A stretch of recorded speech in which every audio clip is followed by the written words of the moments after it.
সবাইকে আবারও স্বাগতম জানাই আমার মিনি ব্লগে। আর আজকের ব্লগটা ছিল আমার বোনের বিয়ের। তো হঠাৎ করে বিয়েটা ঠিক হয়েছিল, তাই আমি ওর জন্য একটা গিফটও কিনতে গেছিলাম। আর ওর জন্য আমি একটা মেলামাইনের সেটই কিনছিলাম, যেগুলো গ্রামের ভিতর না অনেক চলে, মানে বিয়েতে এইগুলোই সাধারণত দেয় আর কি। আর সামনে দেখলাম একটা মিরর, তো মিরর দেখে আমার একটু রঙ্গ না করলে তো হবে না। গিফটটা প্যাকিং করে নিয়ে চলে গেছিলাম ওদের বাড়িতে, আর গিয়েও দিদির হাতেই দিয়েছিলাম, বলছিলাম এটা আমার তরফ থেকে ওর বিয়ের জন্য ছোট্ট একটা গিফট। এইটা হচ্ছে আমার বোনের বাড়ি, যেখানে বাচ্চারা মিলে আমরা অনেক আনন্দ করছিলাম।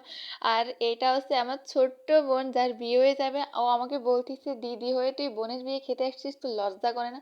আমি বলছি, না রে, আমার লজ্জাটা একটু কম আছে। আর এই যে ওর হাতে শাঁখা পলা দেখতেছেন না, এটা প্রত্যেকটা হিন্দু মেয়ের জীবনে সব থেকে দামি জিনিস, মানে যেটা সব দামি দামি গয়নাগুলোকেই হার মানায়। আর এই পাশে খুবই দক্ষতার সাথে মিষ্টিগুলোর ভিতর লঙ্কা লবণ দেওয়া হচ্ছিল, যেটা বরযাত্রীরা আসলে বিয়ের গেটে ওদেরকে খাওয়ানো হবে। যাই হোক, খাওয়ার কাজে কিন্তু আমি কখনো দেরি করি না, তাই সকাল সকালই চলে গেছিলাম খেতে। আর সত্যি বলতে খাবারগুলো অনেক বেশি মজার ছিল।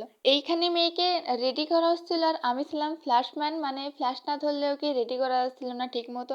আর এইটা হচ্ছে আমাদের কিউট করে, যাকে অনেক বেশি সুইট লাগতেছিল। আর এরপর চলে গেছিলাম বিয়ের গেটে, যেখানে আমাদের বানানো স্পেশাল মিষ্টি বর্ষা বরযাত্রীদের খাওয়ানো হয়েছে। তারপর বিয়ের সমস্ত নিয়মকানুন পালন করা হচ্ছিল, যেমন কনেকে পিঁড়িতে করে আনা, তারপর বরের পা ধোয়ানো, এরপরে কন্যাকে সম্প্রদান করা, সব ধরনের নিয়মকানুন পালন করা হয়েছিল। আর এই দেখেন আমাদের বাহিনী, আমরা হচ্ছে বিয়ের পর দরজা ধরছিলাম, মানে আমাদের টাকা না দিলে আমরা কোনোভাবেই দরজা খুলবো না। আর এইখানে ওদের বিয়ের পর বৌদিরা ওদেরকে নিয়ে যে কি খেলা খেলতেছিল, এই খেলাটার নাম আমি বলতে পারবো না, বাট খেলাটা অনেক মজার ছিল।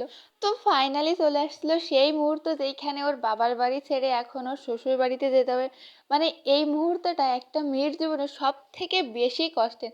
ওদের কান্না দেখে না আমিও কান্না করে দিয়েছিলাম। তো ওকে বিদায় দিয়ে তারপর আমি বাসায় চলে আসছিলাম। তো সবাই ভালো থাকবেন, সুস্থ থাকবেন, পরিবারের খেয়াল রাখবেন।